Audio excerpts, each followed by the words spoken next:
अस्सलाम वालेकुम viewers, channel चस्का एंड शशका में खुश आमदीद।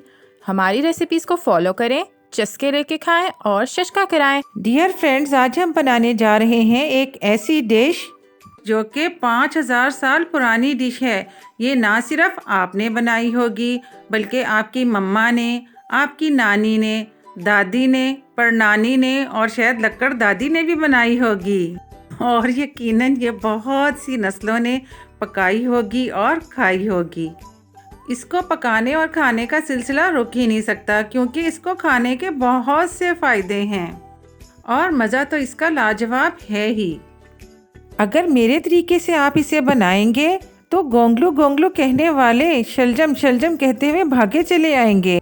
ना सिर्फ खुद खाएंगे बल्कि इसके फ़ायदे गिनवा गिनवा कर दूसरों को भी खिलाएंगे।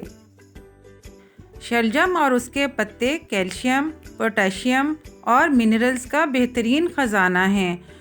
हमारी हड्डियों और जोड़ों के लिए फ़ायदेमंद हैं, एंटी इन्फ्लेमेटरी हैं और विटामिन सी से भरपूर हैं।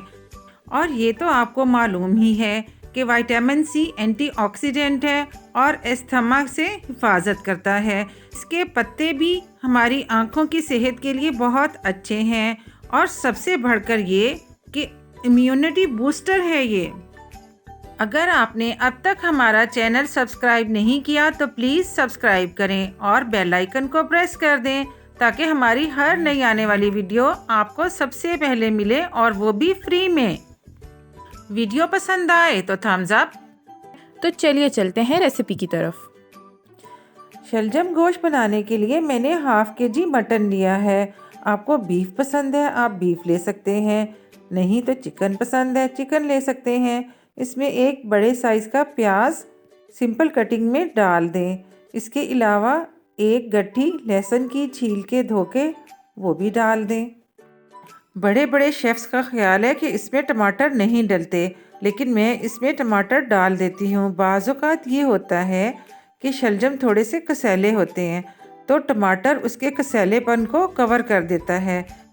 अपने टेस्ट के मुताबिक नमक डाल लें। 1 टीस्पून डाल दें इसमें हल्दी का, 1 टीस्पून डाल दें इसमें चिली फ्लेक्स का और 1 ही टीस्पून इसमें डाल दें चिली पाउडर का। इसके अलावा 1 टेबलस्पून इसमें डाल दें ड्राई कोरिएंडर पाउडर यानी कि खुश्क पिसा हुआ धनिया। इसके अलावा 1 टीस्पून डाल दें इसमें ज़ीरे का। ये तमाम चीज़ें आप अपनी पसंद के मुताबिक कम या ज़्यादा भी कर सकते हैं। अब आपके इलाके में जितनी देर में गोश्त गलता है और जितने पानी में गलता है उस हिसाब से इसमें पानी डाल दें। हमारे इलाके में देर में गोश्त गलता है इसलिए मैंने इसमें 4 ग्लास पानी के डाल दिए। अब मैं इसको उस वक़्त तक पकाऊंगी जब तक कि ये 90% गल ना जाए। जितनी देर में गोश्त गलता है उतनी देर में हम सब्ज़ी बना लेते हैं। मैंने शलजम को छील लिया और धो लिया और इसको कोशिश करूँगी कि इस तरह से कट करूं कि क्यूब्स में कटें। ये सारे क्यूब्स में नहीं आएंगे, बहुत कम आएंगे, लेकिन क्यूब्स में आए हुए बहुत प्यारे लगते हैं। इंतहाई एहतियात से और ख़ूबसूरती से इन्हें काट लें। मैंने गोश्त को तकरीबन 30 मिनट्स के लिए पकाया है। हमारे इलाके में 45 मिनट्स में गोश्त गलता है। मैंने 30 मिनट्स अब पका लिया और 15 मिनट्स में इसको शलजम के साथ मिक्स करके पकाऊंगी तो 45 मिनट्स में ये फ़र्स्ट क्लास गल जाएगा। ये तकरीबन 90% गल चुका है और इसका पानी भी खुश्क हो गया है।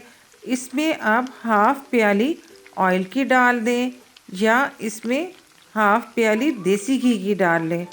देसी घी के साथ जब आप पकाएंगे और जो मज़ा आएगा सोच है आपकी। मीडियम फ्लेम पे इसको 5 मिनट के लिए अच्छी तरह से भून लें। डालना चाहें तो शुरू में भी अदरक डाल सकते हैं, लेकिन मैं इस स्टेज पे 1 टेबलस्पून डाल दूंगी अदरक के पेस्ट का। इस स्टेज पे डालेंगे तो बहुत ही मज़े की खुशबू आएगी अदरक की। इसको 2 मिनट के लिए मज़ीद भून लें ताकि अदरक का पानी भी खुश्क हो जाए। यानी कि जितने आपने इसमें हरे मसाले डाले थे वो सारे गल चुके हैं, घुल चुके हैं और फ्राई हो चुके हैं और तमाम पानी खुश्क हो गया और गोश्त ने ऑयल या घी जो आपने डाला था वो छोड़ दिया। तो अब ये रेडी है सब्ज़ी डालने के लिए। अब जो सब्ज़ी हमने बना कर रखी थी वो इसमें डाल दें। शलजम इसमें डालने के बाद अच्छी तरह से मिक्सअप करें। तकरीबन 1 से 2 मिनट तक इसको भी भून लें। इसको भूनने के बाद इसमें हाफ कप पानी का डाल दें। बहुत ज़्यादा पानी नहीं डालना, क्योंकि पकने के दौरान शलजम भी अपना पानी छोड़ देंगे। अब इसको कवर करें और 15 मिनट के लिए पकने दें। ये ध्यान रहे कि फ्लेम आपने मीडियम ही रखना है, क्योंकि सारी अच्छी कुकिंग मीडियम फ्लेम पे ही होती है। इसको ओपन कर लिया और देखिए इसमें अभी भी थोड़ा बहुत पानी मौजूद है। फ्लेम को मीडियम ही रखें और इसको भूनें उस वक़्त तक जब तक कि ऑयल बिल्कुल अलग ना हो जाए। चेक कर लें, शलजम बिल्कुल गल चुके हैं। अगर शलजम नहीं गले तो आप 5-7 मिनट के लिए दोबारा इसको दम पर रख सकते हैं।